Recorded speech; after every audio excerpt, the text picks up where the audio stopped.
Pag mura, mapapamura ka. In terms of the service that you have received from the company, you were not satisfied. Iiwan na lang kami. Wait lang, iiyak lang ako Yung mga ganon. First timers are not labik still for you.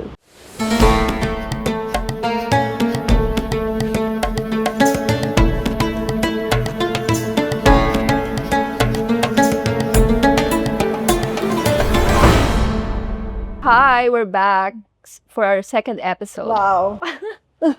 So, pag-usapan naman natin yung about sa travel mo as a DIYer and sa group, kung as a person who have experienced both, how can you spot the difference of the red flags of an agency? Okay. It's a good question and easy to answer. Pag mura, mapapamura ka. So talagang wag mo na i-expect. Pero hindi ko naman sinasabi na lahat ng mura. Hindi sulit, yeah. Pero yung sa akin kasi talaga yung experience ko, especially the first one, napamura talaga ako. So, it's parang it's good to be true. It's so good to be true, pero pagdating doon, kasi it's not good fairness to be naman, true. 'di ba? Yung sa Turkey naman natin, it was not expensive. Yeah, it's not expensive, pero masungit ka, ayaw mo ko entertain. Pero that tour, it's not that cheap, it's not that expensive, but at the same time, you got the satisfaction. Yeah. Because it's worth it. For me, it's really worth it. Turkey have everything na kasi kasama na yung food, everything all in kasi, 'di ba? Yeah. So, yeah, that's the number one red flag. Kung super mura, questionin mo. True. Follow your guts. Madalas kasi ang kina-question ng tao is mahal. So, pag nakakuha sila ng mura, wag ka na rin mag-expect ng yung satisfaction mo. Kasi usually, pag ganun, lalo na pag pucho-pucho lang na, especially Asia is easy. Pero lalo na pag Europe na yan, or Turkey, pag mura, dun ka na mag-doubt. Diba? Kasi, ako naman, yung third experience ko naman, thankful talaga ako dun sa, yung kasama sa grupo. Pero kasi for me, the red flag is there was a time na may separation. Yung grupo nyo nagsepa-separate. Oo, ganun. Pero close naman kaming lahat, kaya nung dumating sa part na, kumbaga yung third mo was a very good experience because of the companions that you've had. But in terms of the service that you have received from the company, you were not satisfied. Everything was great. The people, yung kasama ko sa group, lahat. Yung as a companion also. Pero ang hindi maganda kasi, nagkaroon ng mix with personal and the tour itself na na mix niya, hindi na separate. Unlike nung sa'yo. Yung sa company. Yeah, sa company. So, nagkaroon kami ng separation. Okay, may group na 4 kami. Then the rest sila. Kami kanya-kanya. And they don't care. Yeah. So, it's just that yung kasama lang talaga sa group, yun talaga ang ipagpapasalamat ko. Pero it's totally different. Actually, I told them na alam mo yung nasalihan ko sa Turkey, hindi ganito ang layo. He doesn't mix the personal lives and the work. There's a work etiquette. Yeah. Yeah, so doon, iiwan na lang kami. Wait lang, iiyak lang ako Yung mga ganon. So, bahala ka, hi. Hi to you. Yung ganon. So kami, lahat kami mga traveler din Lahat kami. Lalo na yung ibang part. Was it still pandemic or after pandemic? Pandemic pa rin siya. After Turkey, I think after Turkey, nag-Morocco tayo. That was 2021, right? So, yeah, 2022. Nag-open ang Europe. I think 2022 yun, yeah. Okay. For you, kasi as a traveler, di ba, naranasan mo yung both. And you were saying like, yung red flags ng company is yun na, pag sobrang mura, you have to question it. Yeah. Another thing is, as a traveler that's always, yung frequently just being alone as a solo traveler, and then you were joining a group, ang dami, hindi ba siya overwhelming? How did you adjust? How could you advise people to still enjoy the group tour? Kung ano yung advantage and disadvantages as well? Okay, be flexible. That's the number one rule. When you want to join the group tour. That's number one. Kasi hindi pwedeng na sarili mo yung iisipin mo eh. You have to take other people din eh, nakasama mo sila. Kung ayaw mo ng ganun, mag-private ka. Huwag ka sumali sa True. group tour. Huwag kang maarte. Alam mo, may gusto akong Kailangan i-share camouflage ka dyan regarding that. In the agency side din, no? Mm. Because of course, when we are gathering people, we're also trying to screen them. Mm. Hindi tatakas, o kaya baka, hindi tatakas, o kaya baka magiging problem lang to with the group, especially that most of the people that are traveling with us is yung mga returnee. So yung mga bago lang, katulad mo, we screened you, di ba, as I've said, based on experience, previous experience, recent experience actually, meron kaming client na sumali sa group tour, and it's also Turkey. And for me, Turkey really, I would hands down give you my word and everything. Alam ko na I'm very proud of that destination. But it Agree ako turns dyan. out that this client, she is a DIYer. They are DIYer. I would not say she kasi ano naman, kumbaga, hindi lang siya mag-isa. So they are DIYers and they were expecting to change the itinerary for them. Seriously? Yes, they were expecting some things And this is that a group are not tour? in the itinerary. Yes, it's a group tour. It was a large group, by the way.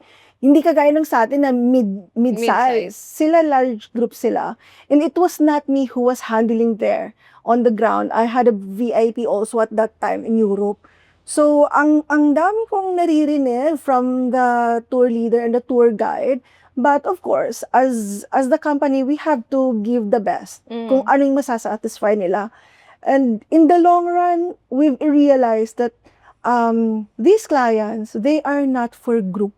And honestly, that was the very first time for tours na masasabi ko, meron din pala talagang mga tao na travelers na hindi sila pwede sa group. So, anong nangyari? They're more on, they know what they want. That's okay if you are traveling on private. But kasi ang dami nyo, and lahat kayo nagbayad ng the same. And you know, like, Tapos gusto nilang humiwalay? Or Hindi, gusto nilang hindi. may masunod na itinerary? may gusto silang sarili nila itinerary. Oh. Meron silang mga specifications na wala naman sa itinerary, which that's the reason why we're having the proposals, for example, we're having the orientation even before the departure, online, di ba? So, sinasabi na natin yung itinerary, Yeah. everything, para you know what to expect when you arrive there. But And they want to change the itinerary? yes, pagdating Oh, doon may that's mga bad. changes sila and meron silang mga requests na hindi siya ganun Hindi siya part- ka-accessible, hindi siya ganun ka... Yeah, even the access of some things, ganun. Oh my Oo. God. Para sa akin, na-realize ko, on the side of the company, hindi pala kami pwede talaga magbenta sa lahat. Meron talaga mga travelers na pang-private lang siya. So, if you are DIYer and you want to be handled by a travel agency, might as well go on private. Yeah. But True. private is always expensive kasi somebody's giving you their time exclusively. Somebody is just, focusing on you lang. That's normal. Yeah. Diba? So, Wow. yun lang. Yun, ang ano ko rin sa'yo nun is, medyo kinabahan ako kasi mga kasama natin, they're travelers, but first time din nila sa Turkey, just like anybody else. Pero, mas sanay ka mag-travel. Even outside Aminin mo, wala the ko arte Asia. nun, ha? Wala. I'm just going with the flow. Like, okay, call time 5 in the morning. Okay. Yeah. Yeah, wala ko arte. That's how Turkey is. You have a very early call time and the day is so long. And we would arrive, for example, in Cappadocia at like 6, 7, even 8 p.m. Yeah. sometimes. Depende. Yeah. Kaya dapat pag yung mga future traveler, yan yung mga dapat nilang iniisip eh. If you want to do DIY, it's fine. But if you want to go group tour, dun ka dapat mag-a-adjust. Yeah. Dun ka dapat flexible na sa lahat. Na hindi ka pwedeng na on call time, tas aangal ka na, why it's too early? May mga ganun, di ba? Na-experience mo ba? Oo naman. So, why, Ma'am Noor, 5 a.m., it's too early. Can you make it 7? Meron talaga.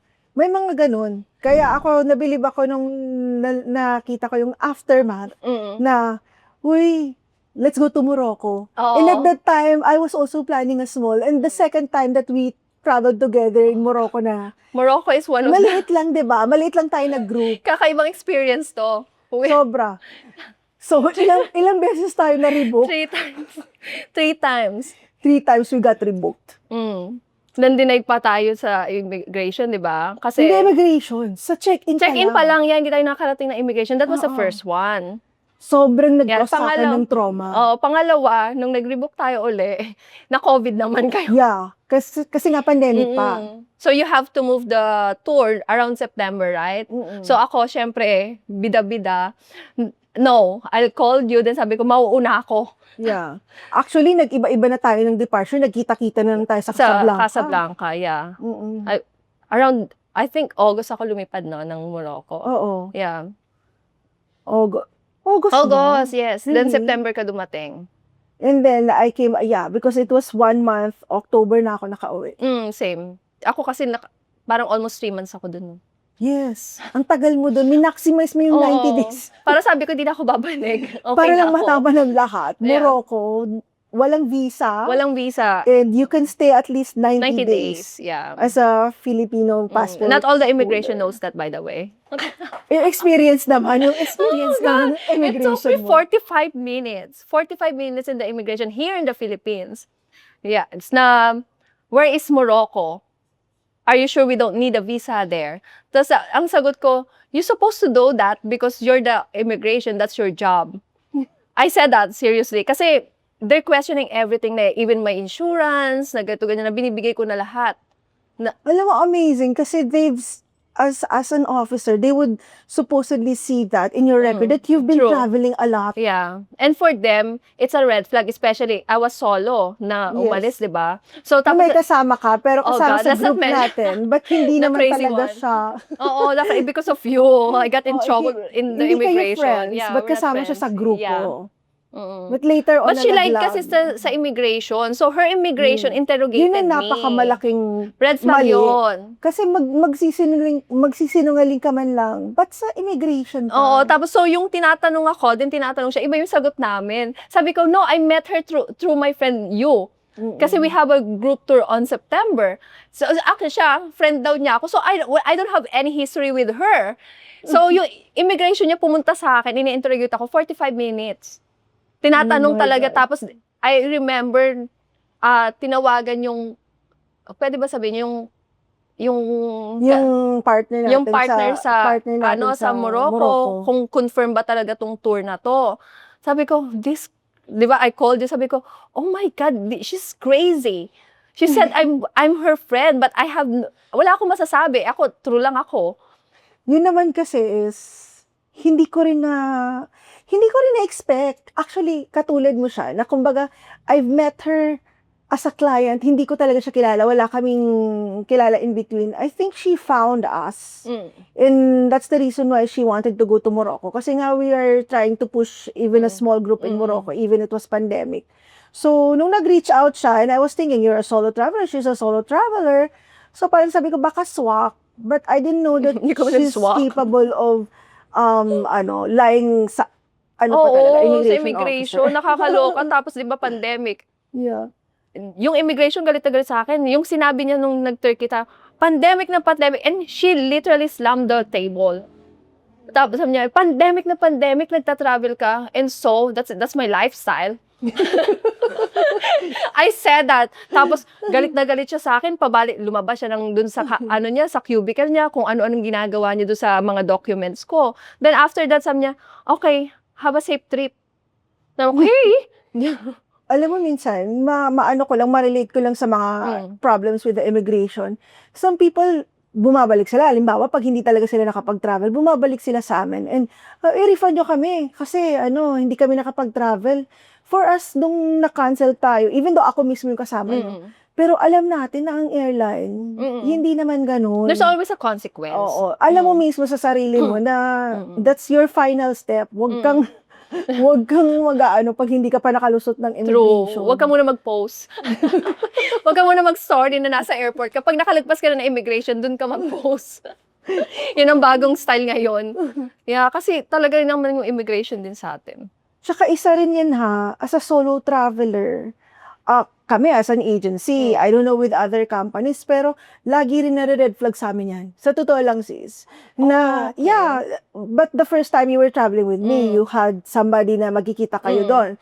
So, sige, okay yun. Group tour na nga yun, immigration Yeah. pa rin ako. Hindi, yung para sa amin, bakit solo siya? For example, kung wala kang kasama, bakit siya solo? Anong gagawin niya doon? Ganon, may relatives ba siya doon? May kakilala ba siya doon? For us, we also try to screen as the company. Kasi, ayaw naman natin na masali tayo sa mga, diba? Mga pasaway na travelers. Kasi what we are trying to do, this is also a business for us. Yung iba nga, pag hindi sila, halimbawa, hindi sila nakaalis, babalikan kami, ito kasi talaga gusto nyo, halimbawa, kasi para hindi kami makapag-travel. No, our business is for you to travel. Ayaw namin na may maiwan. Oo, true yan. Gusto natin lahat makaalis, 'di ba? The very main point of an agency, travel agency, is to help the people travel, 'di ba? Hindi para kumita na hindi ka makatravel. And make it more comfortable para doon sa mga tamad mag-DIY, yung ayaw nila mag-search. Or walang time.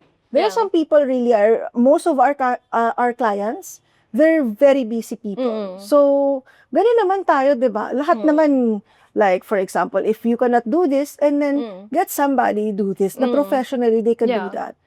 Even about visa, True. 'di ba? Yung iba tamad kaya talagang Yes. ang agency, yun ang talagang trabaho din nila to help people to assist with the visas, documents, requirements. Oo.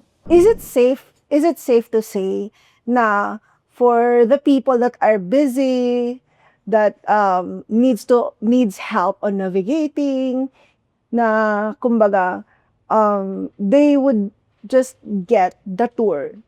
Yeah, it's more easier Group actually. tour. I prefer that.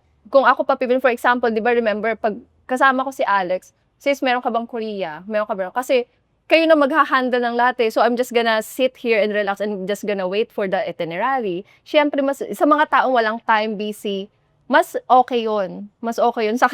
Mas okay na kumuha sa inyo kasi mas trusted yung... For our non-Muslim travelers, I hope that this episode would bring you the information that Easy Access Travels is here together with Labike International Travel. We could help you. You can reach out to us because we are for everyone.